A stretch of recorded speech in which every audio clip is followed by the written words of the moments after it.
In this video, we'll show you how to run the cleaning cycle on your Barista Impress. For this process, you'll need the 1 cup dual wall filter basket, provided cleaning disc, and 1 cleaning tablet. Your unit will indicate a need for a cleaning cycle when the maintenance light is flashing. For best maintenance, we recommend running a cleaning cycle every 4 to 6 weeks, as the frequency of the light may vary depending on usage.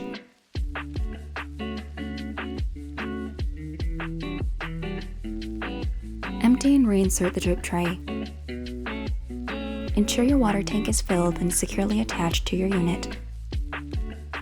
Insert the 1 cup dual wall filter basket into the portafilter. Insert the provided cleaning disc. Then place the cleaning tablet onto the cleaning disc. Then lock the portafilter into the group head. Let's begin with the unit powered off. To then enter the cleaning cycle, press and hold the 1 cup, 2 cup, and power button simultaneously for 3 to 5 seconds.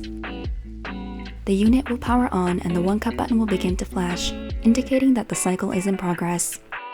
During this time, the unit will purge water intermittently. If your cleaning disc does not have a hole, you will see little to no water flow from the group head. If your cleaning disc has a hole, you will see water intermittently flow from the group head. Allow approximately 5 minutes for the cycle to complete until the unit has returned to ready mode with all lights illuminated solid. Do not stop or interrupt the cycle, as you may need to restart the process. Once your unit has returned to ready mode, remove and rinse the portafilter, filter basket, and cleaning disc. Press the 1 cup or 2 cup button to rinse the group head.